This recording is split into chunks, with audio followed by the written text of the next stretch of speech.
here come the lifeguards with another boat and brought us to Poland and St. Claude. And from there, they brought us to here. They still have people in them houses that didn't get out. The water is like 9 or 10 feet high. I lost everything in Hurricane Katrina. I'm out here in Baton Rouge by myself.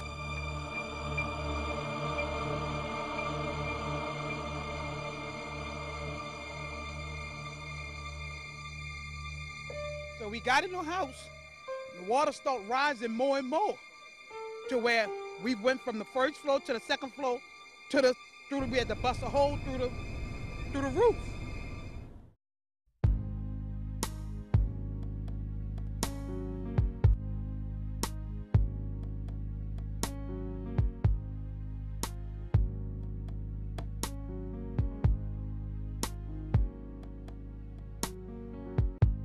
In that building, all the morgue operations took place. In other words, identification of bodies, DNA tests, autopsies,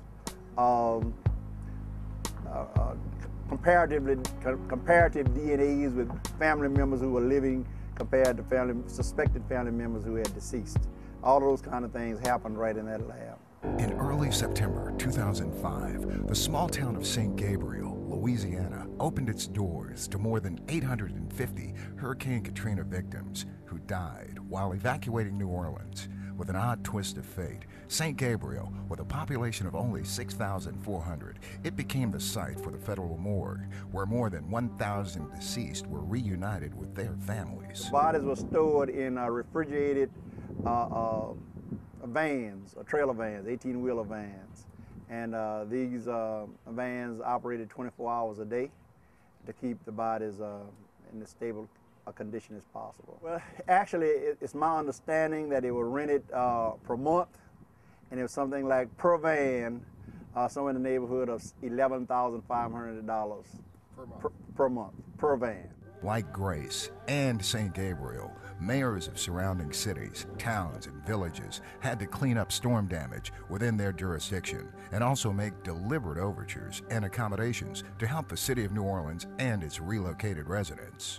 After Katrina hit, and we were sort of struggling to find sheltering space within the state of Louisiana, and we had to make the call to the state of Texas saying, would you open your state to the citizens of Louisiana?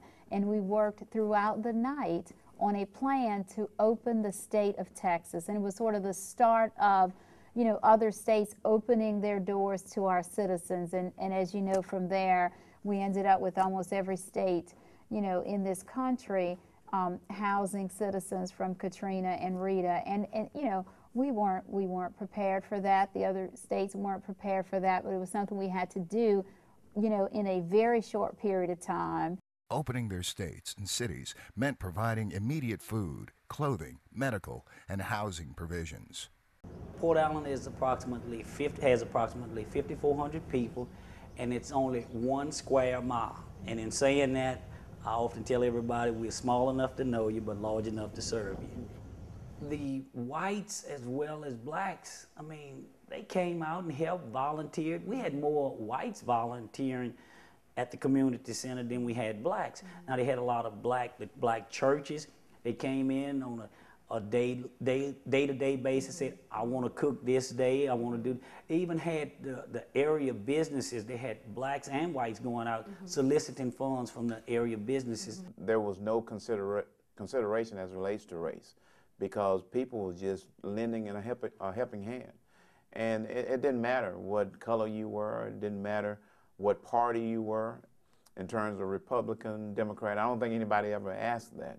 It didn't matter to where you lived at in the city of Monroe. It didn't matter what club you were in, or organization, what type of economic status you were in. People were all coming together and lending a helping hand. It brought black people together more than anything. And the reason I say that, you know, usually what happens is in olden times, my parents always had in the neighborhood, we would, you know, if you're out of a little sugar, or you're out of a little milk, you can go next door. Well, when the people from Katrina came up, you had people reaching out. I mean, the churches and everybody started saying, look, these people need help. and we got to try to help them. The number one lesson learned from Katrina was that we kept waiting on the cavalry, and we were it.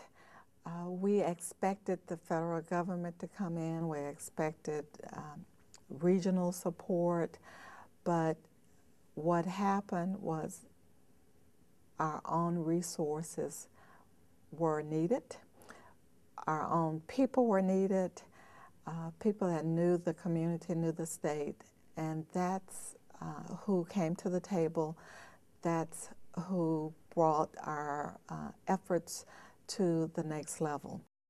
For some cities, helping brought overloaded schools, new constructions, long-term population shifts, and strained resources. It did increase. They were bringing in these little, I want to call them not teepees, but little metal buildings to put some of the kids in. The classrooms were crowded.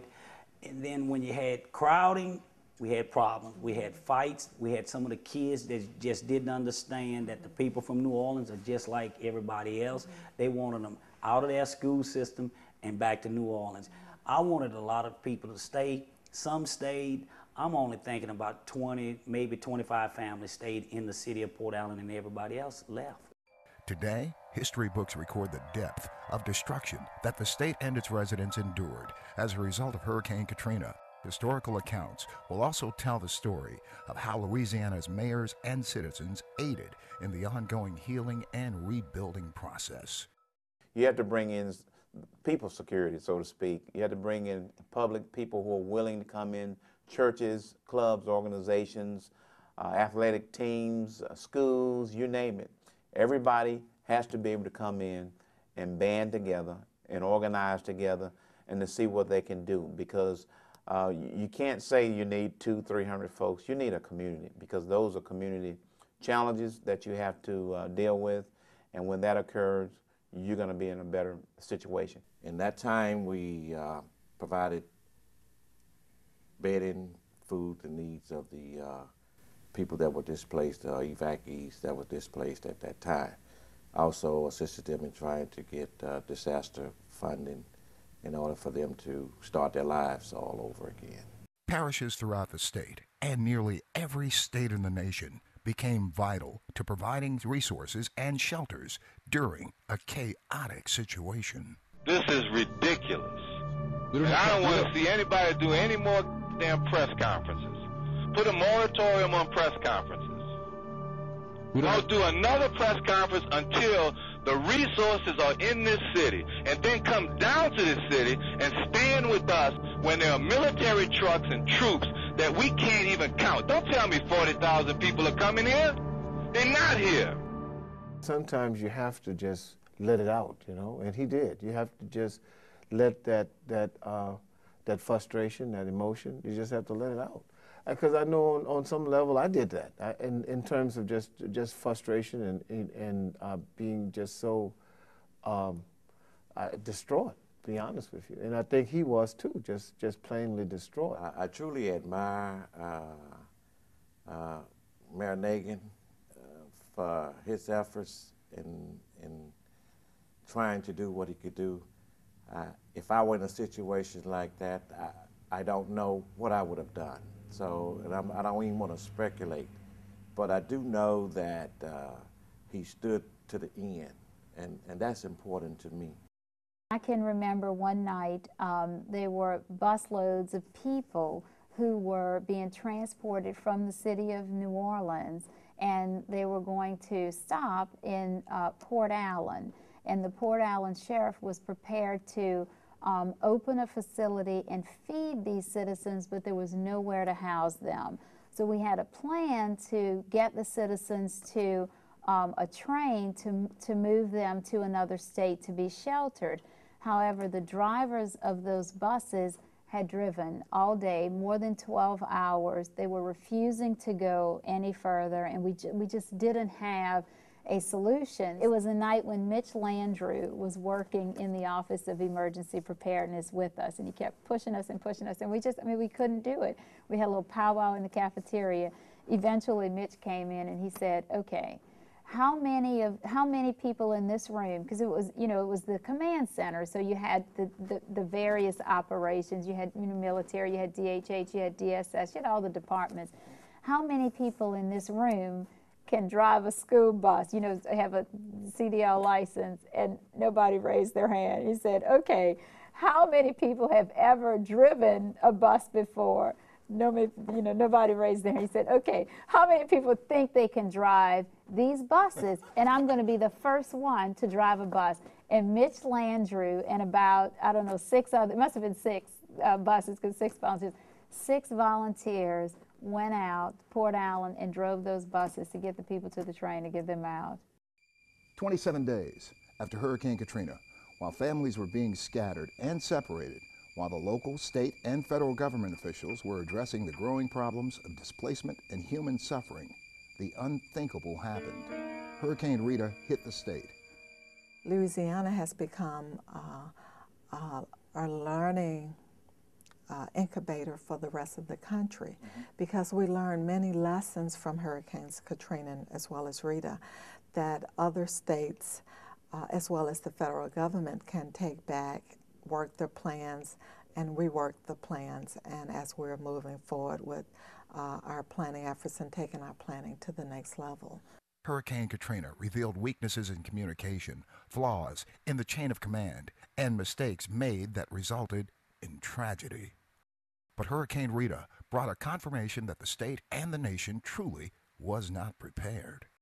There was a breakdown in communications in New Orleans, and of course, you know, in all fairness, New Orleans was not prepared for something like that. And quite frankly, the whole country, when something like that happens, initially, they're just not prepared for that. So you just try to just run on instincts and do what you think is the right thing to do, and everybody, again, trying to pull together. And here in Monroe, as the citizens were coming in, we were just pulling together. We had our public safety folks here, and we were pulling together Red Cross. They were setting up, and also Public Works Department. All of our employees was just saying, what do we need to do? For years after the storms, Louisiana and national leaders try to better prepare and better respond to natural disasters. I think it's very important before hurricane season gets started, let's get a plan. I think it's very important that when you put a plan in place, you can't put a plan in place when the season is on. You got to get a plan when it's not on. And I think when you get a plan, I think you need to try it and make sure that it's working. And I think the plan needs to be coordinated not just by the local officials, but also with the state officials and the federal officials. I'm hoping that that would be a cooperative effort in the decision making. And what I mean by that is that there are cooperative agreements that are made. Say, for instance, we had to evacuate from Tallulah to Monroe. There should be some kind of agreement made between the city of Monroe and Tallulah, along with the different vendors that they have out there that would be able to house our people, something of that nature, even if they have to go to the community center or some type of shelter or something. So these things should automatically be in place. And so in terms of thought process for how do we prepare for it, the place to start that preparation is how are we going to take care of our own people. And so when you start from there, then you can work all the way to, and in so doing, we take care of our business or our agency or our entity because we take care of our people. In 2008, the Louisiana Family Recovery Corps warned that human recovery was far from complete, that basic household as well as mental health needs were still not being met. Nearly 1/4 of families were still living outside of New Orleans, in FEMA trailers or in FEMA-paid apartments and hotels. Only 40% of child care centers reopened in the city. The state owed a whopping $2 billion to FEMA. Well, I think the first thing they would have to do is identify off-site or away from their communities a place where, first of all, they can relocate the living people who survived the hurricane, or actually move and mobilize them to that location prior to the hurricane actually happening. And of course, after it hits, then you need to have places where you know you can get things like cots to sleep on, mattresses, water, generators, things of that nature. In other words, have it stored out of harm's way, so that you know, when these kind of things happen, you first of all have transportation out of that area, and then once you have transportation out of that area, you have the necessary resources to sustain life. One steadfast lesson learned from the 2005 storms that policymakers and families have agreed on is that individual emergency plans must interlink with the local, city, and state plans in order to better save lives and preserve Louisiana's citizenry. So as we look at Hurricane Katrina and Rita, we're looking at disaster planning, we're looking at emergency planning, we're looking at post planning, so that we can help communities transition as quickly as possible into new systems where they can have housing, they can have all the amenities, they can have health, their kids can get in school, and they can get back to a sense of hope. What the hurricanes do to you in many instances take your hope away. And we want to be able to restore that hope through developing educational systems. We need to do differently for the downtrodden, the haves and the have, those who have been left out of the system, those who seem to be immobile because of disabilities, who seem to be immobile because of income, will now become a critical part of how we handle them in the Medicare and medical providers, as far as social providers, and also just how do we get them where they need to be? How do we alert them that when something is going on? How do we then mobilize them? What kind of systems do we put in place? If the TV's out, if the radio's out, if the mass transit is not working, what do we do? And I think that we now in a position to do that. The other side of the coin, though, I think that we have to recognize that we have to think as much about where we're going to take them and how we're going to receive them once they get there as we do how we're going to get them out. What we found with these two storms, we didn't do well on getting them out, but we got them out, and then they had nowhere to take them. And so I think new systems have been in place that help us bridge that gap so that we can deal with getting them out, getting them placed, and getting them started again.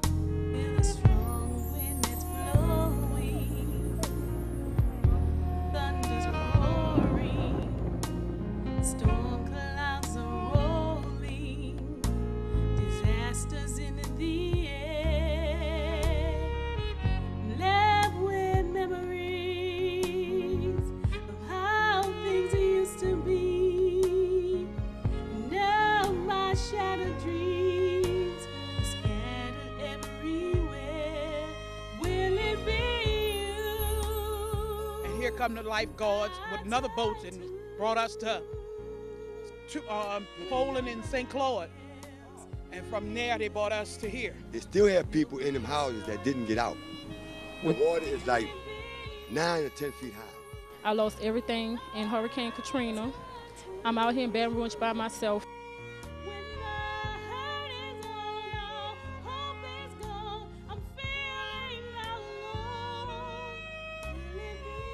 So we got in the house, the water started rising more and more, to where we went from the first floor to the second floor we had to bust a hole through the roof.